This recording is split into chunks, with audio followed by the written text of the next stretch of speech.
3, 2, 1, roll the footage.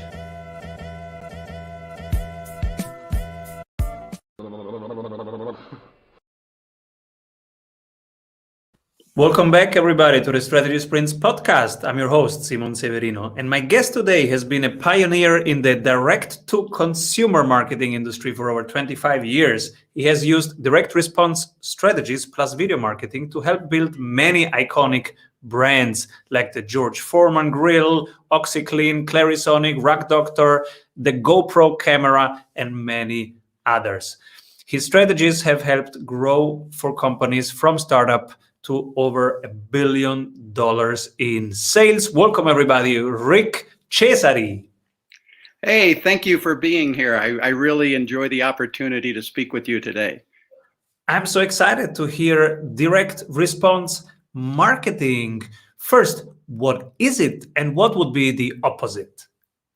Well, I always tell people direct response marketing, I use the term accountable advertising and measurable advertising. So when you spend $1 in advertising, you can exactly measure the response you're getting. And really the purest form of direct response marketing is measuring the amount of sales generated by each dollar you spend on advertising.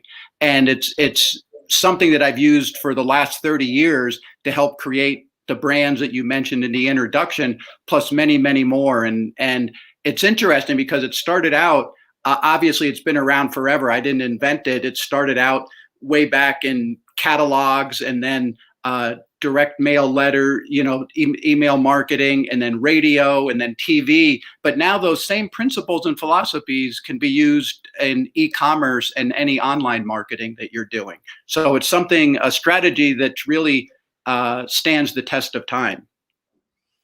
And it's data-driven, you can measure it, you can improve it, and you don't have to rely on assumptions and hope. Beautiful. Exactly. And you asked me the opposite. The opposite, and there's nothing wrong with this, is what they call brand advertising. And brand advertising is really just basically advertising that enhances the brand, but there is no call to action. And since there's no call to action, the viewer is just getting an impression and you're not asking them to do anything specifically. And that's the other thing with direct response advertising. There's always some type of call to action in the advertising that tells the viewer or consumer what you want them to do as a next step. Visit your website, go to Amazon, purchase the product directly, that type of thing.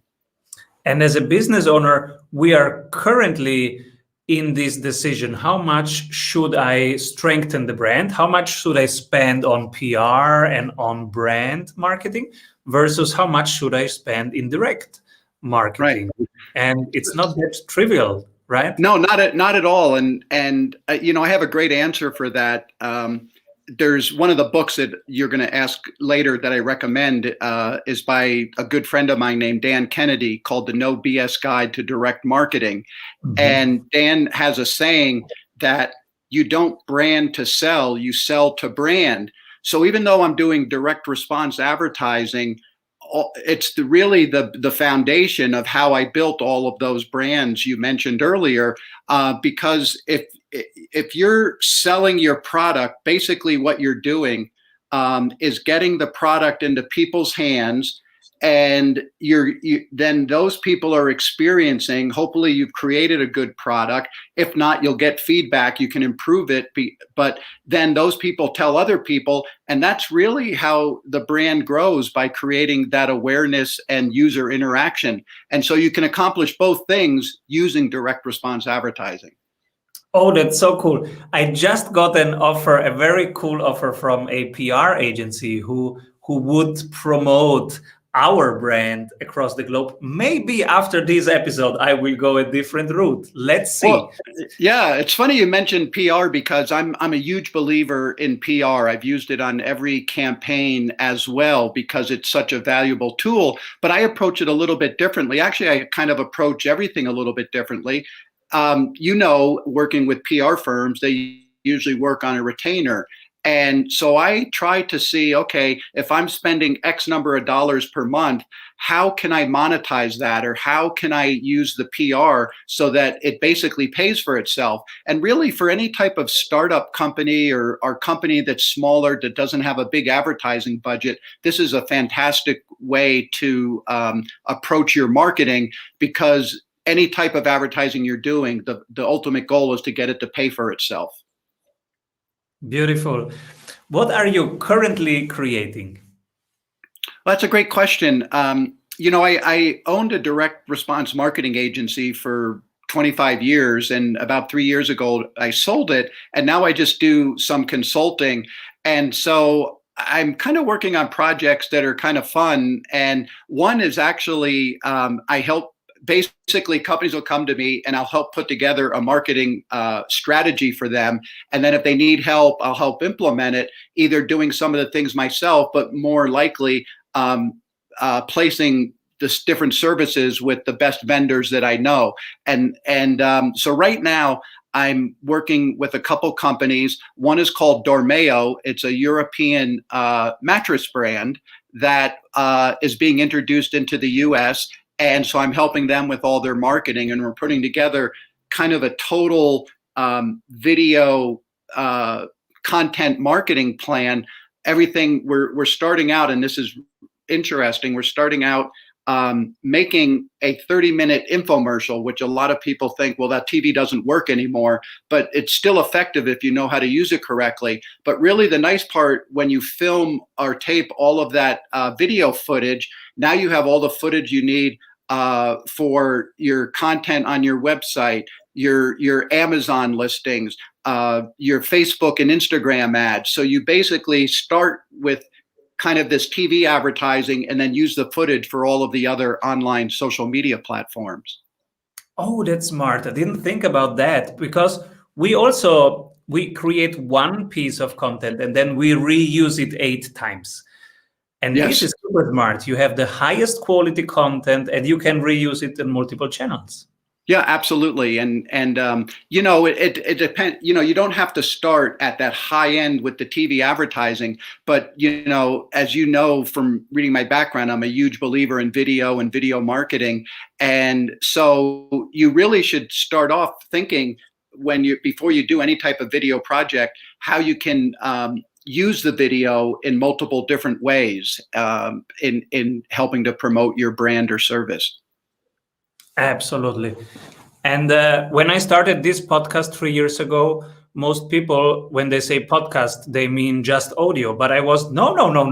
I will definitely use the video, because it's the same amount of work. And of course, I will create video content. Video is so powerful. And why not doing both? Yeah, absolutely. In my book, Video Persuasion, I talk about some of the statistics about video, but some of it really, and first of all, I congratulate you in doing a video podcast, because a lot of people don't take that step. But you're right, it creates a lot of extra content, but really people respond better to video. The old saying, an image is worth 1,000 words. And there's so many different statistics and studies to show that when you start using video, you get higher engagement, you get a better response, better conversions. We can see this when we make videos. Amazon is opening up now to video a lot more than they used to. And when we start employing video on some of our Amazon clients, their conversions increase dramatically. Good to know. And so who are ideal clients you work with right now? Well, the type of clients, and again, I'm in a time in my life, I'm 64, and I don't want to stay busy 100% of the time. So I usually work off of referrals, and I like, obviously, companies that have products that are interesting to me personally. And also they need to have obviously good management. And so I almost, before taking on a client, I almost interview if it might be the CEO or the people or the team. And I want to make sure that I'm working with good people with all the consulting you've done over the years, you can have good clients and bad clients, and so a good product, good management team, and usually I like working with companies that are a little bit on the smaller side. I would say anywhere from 1 to 10 million in sales that are looking to grow quickly. Beautiful. And I'm curious who you pick for the strategy award after one word from our sponsors. Hey, if you love what you are hearing, you will love our free masterclasses. Go grab them at strategysprints.com. You know the questions. Everybody's zagging, this person is zagging, but they're doing the right things from your perspective. Who do you pick? Okay, so I'm gonna cheat a little and pick two people just because they're two people I'm currently working with. One is the CEO of Dormeo, the client I talked to you about. His name's Scott Reed, and why that's interesting and why they're doing things a little bit different. Scott ran the largest direct response marketing company in Japan for 20 years, and now he's come over to the U.S. and in Japan. And really, it should be everywhere, but there's a huge emphasis on really great customer service. And so when we're talking about mattresses, mattress toppers, that type of thing, it's a very crowded field. Well, they're able to set themselves apart just by offering the absolute best customer service. And it's amazing how little small things like just responding to somebody can really put you ahead of the competition. And so I in working with Scott on this project, I've really come to admire what he's done, and I really reason for nominating him. And I just wanted to mention one other person, a fellow named Tamim Habib, and Tamim runs a company called Theradome. And what's interesting about Tamim is he's a founder, CEO, but he's a former NASA scientist. And he was expertise in lasers, and he's really just done an amazing job of automating his company where he can run a high, really 8-figure business with not very many people just because of the automation that he's employed in the company, which is I found really fascinating. This is so beautiful. Technology allows us to have so lean teams and to be so adaptable, to adapt to the upside, but also to have a resilient way of having downsides, which is amazing. And the teams are getting leaner and leaner and more resilient every month. This is really beautiful. And automation really does not destroy any jobs. It humanizes jobs, actually, because everything that can be automated should be done by a machine, right?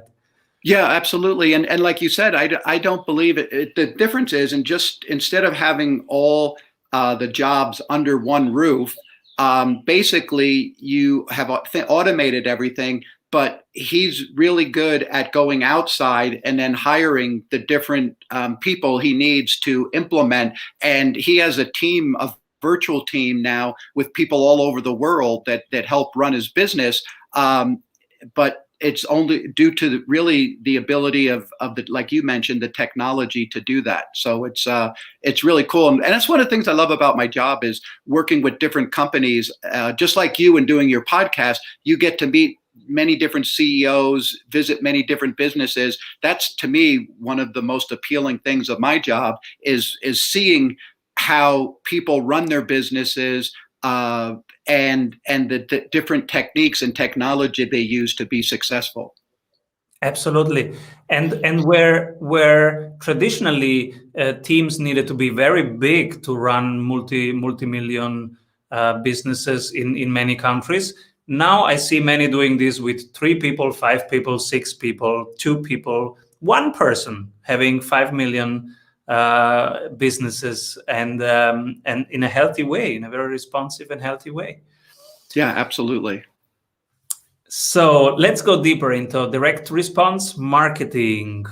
What did you learn this year that you find shareable with our community? Yeah, so the lessons, it's a combination of things I've learned over the years, plus really being able to implement them in modern campaigns. And like I mentioned earlier in our conversation, that the same types of metrics that worked when you were doing print ads or newspaper ads or radio or TV, and I didn't just learn this year, I absolutely work with paid advertising on all the social platforms. And so it's really been gratifying for me to be able to take these same type of concepts and then implement them on the different platforms where the best place to reach the consumer is now versus what it used to be in the past. But the basic philosophy and structure of offers and the type of videos you make to get people responding, the type of advertising you make, all of the things that worked in the past work today, just the delivery platforms are different. And I find that really fascinating. And it just tells me that even though the delivery platforms and how people get information have changed, basic human behavior hasn't. So if you understand the things that motivate people and have always motivated people, and obviously there's tons and tons of books that you can read about what's worked in the past, you can take those principles and implement them in today, so you don't have to relearn everything like it's a new thing. Like when you approach Facebook advertising, oh my God, how do I create a Facebook ad? And if you look to things that worked in the past, you'll have more success in doing your new type of advertising. Talking books, what are 3 of them that you would recommend people read? Okay, so when I was early in my career, when I was kind of struggling about what to do, and I've been an entrepreneur all my life. I think the last time I worked a job for someone else was when I was in my early 20s. And so early in my life, I read a lot of motivational books, and a couple of my favorite books.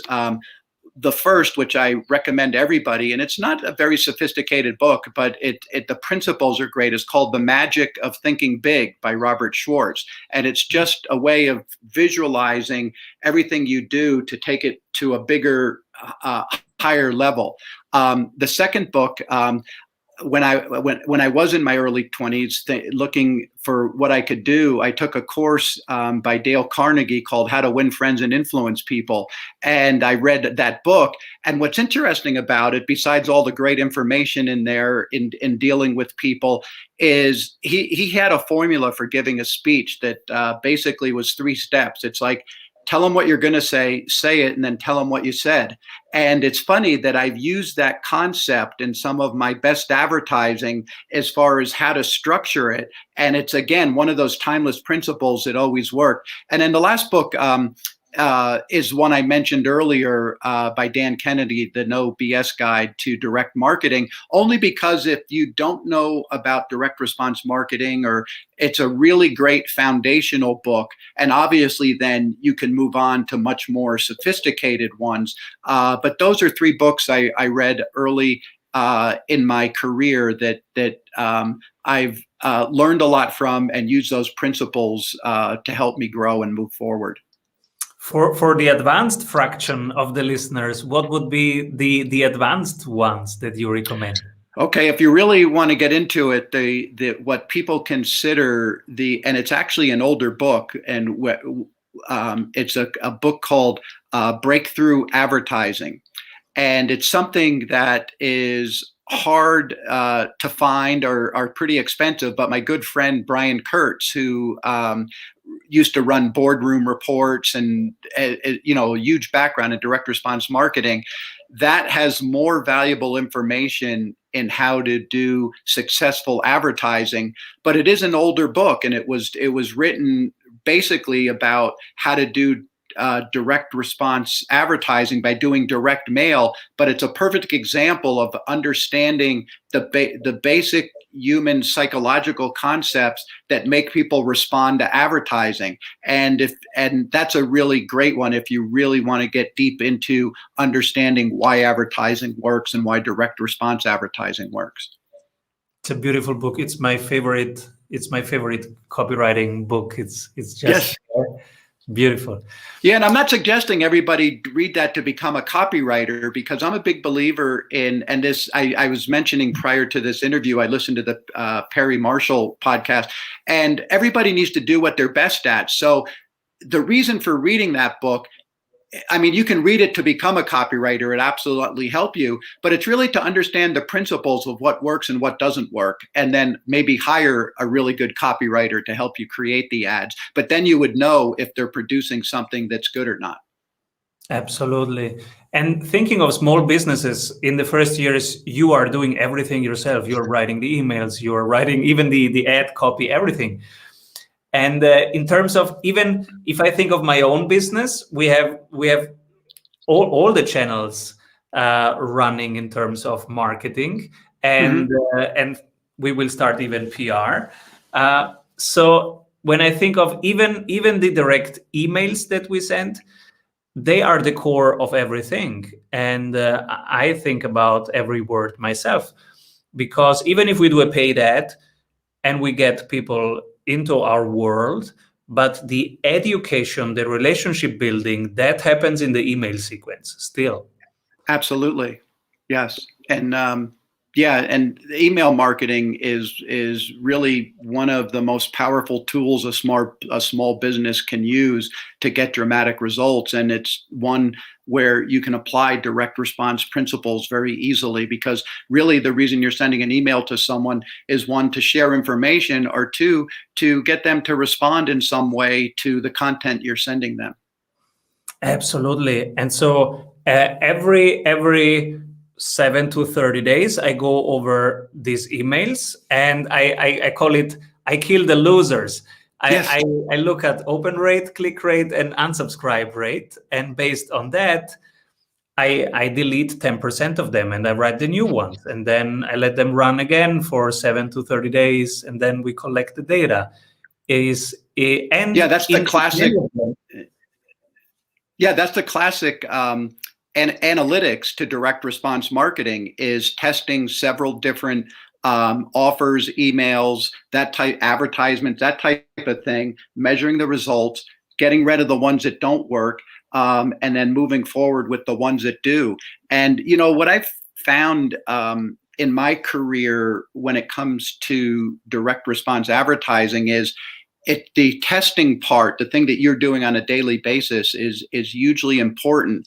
But then once you kind of find, I call it the kind of the key that unlocks the gate or whatever, that one simple message, one simple offer, one simple advertisement, you can leverage to really dramatically grow your business. But it's not necessarily easy to find that, and it requires a lot of what you just mentioned you do on a daily basis, is testing different emails, copy, that type of thing, until you find the one that works the best.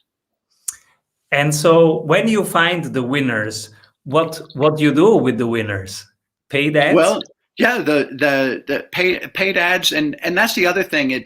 There's so many different marketing opportunities out there that for a small business it can be pretty daunting.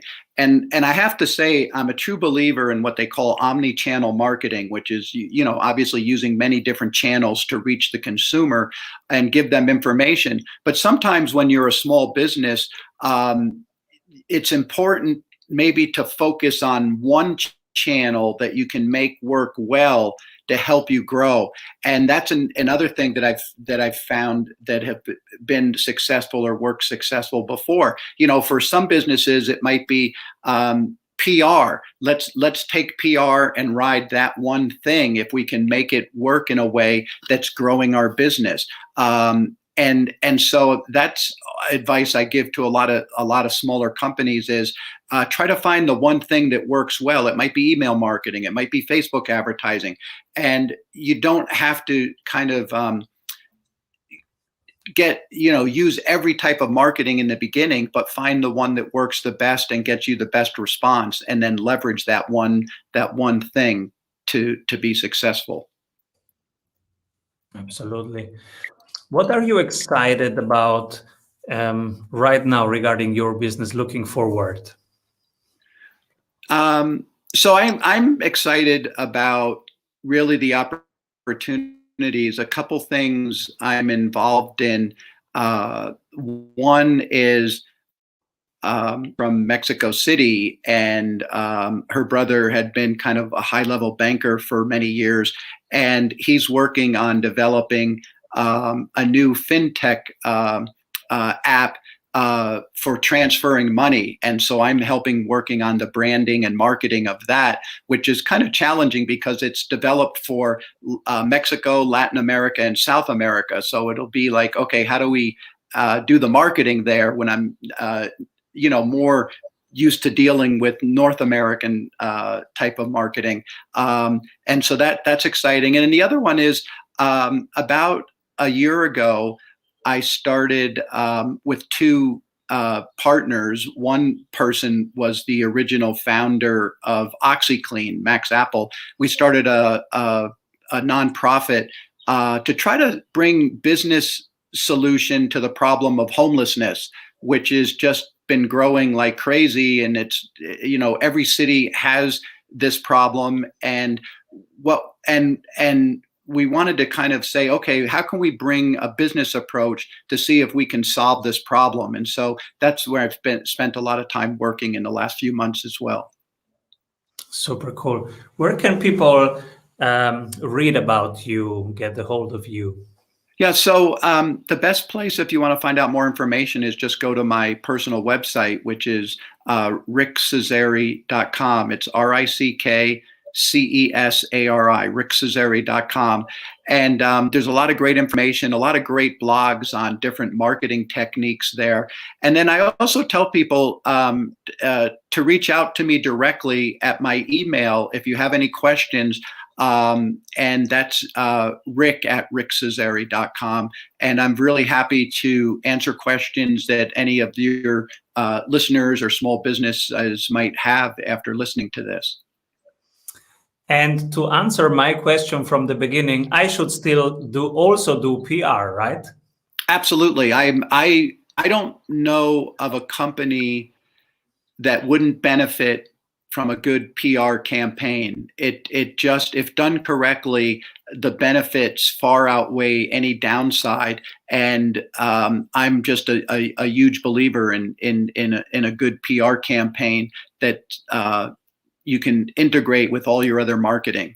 It just brings you, creates more awareness. It creates a really great third party credibility that you wouldn't normally get for your business, and it's a very powerful marketing tool. So wholeheartedly, I would say yes to that question. Beautiful. And who should be my next guest? Oh, your next guest. Again, I have a zillion people that would make great guests for you, but it's funny. I had a friend in high school named John Doulard, and I hadn't.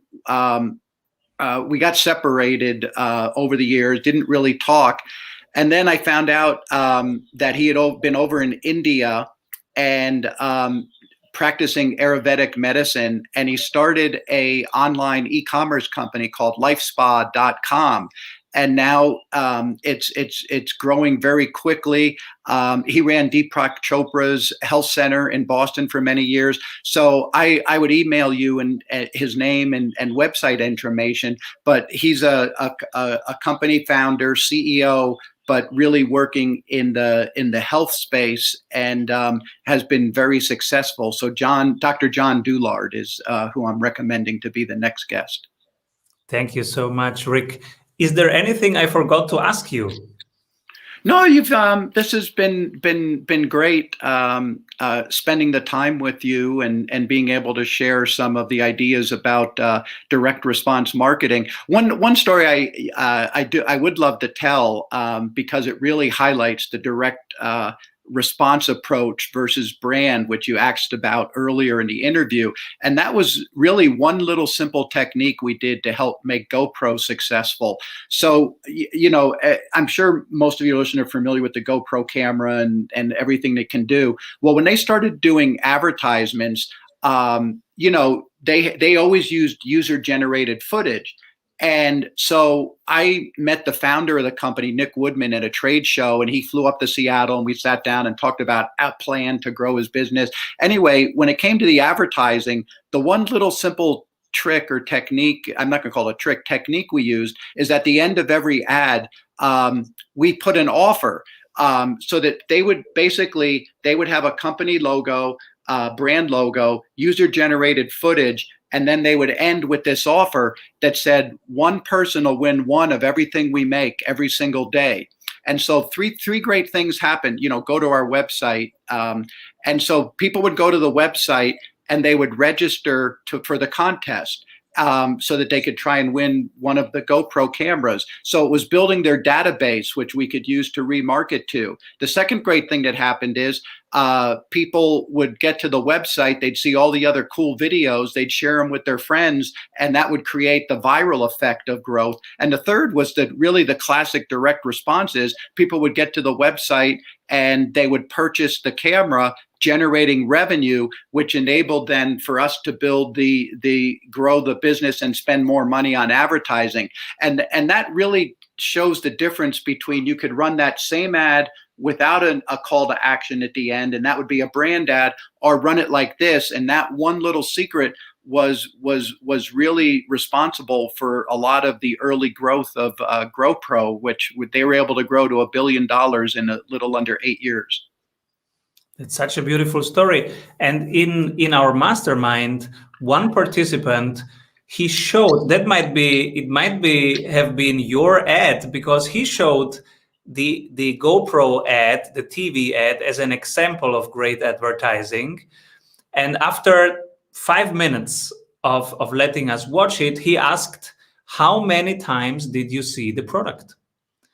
And it was just at the very end for 1 second. Yes.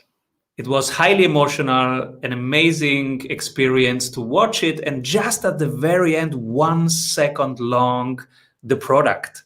Yes, exactly. Yeah, that was a really important thing, that what the appeal of those advertising was the emotional attachment to the footage. If you were a skier, snowboarder, any type of mountain biker, any type of thing, you really were drawn emotionally to the content of the ads. And then just at the very end, they would show the product.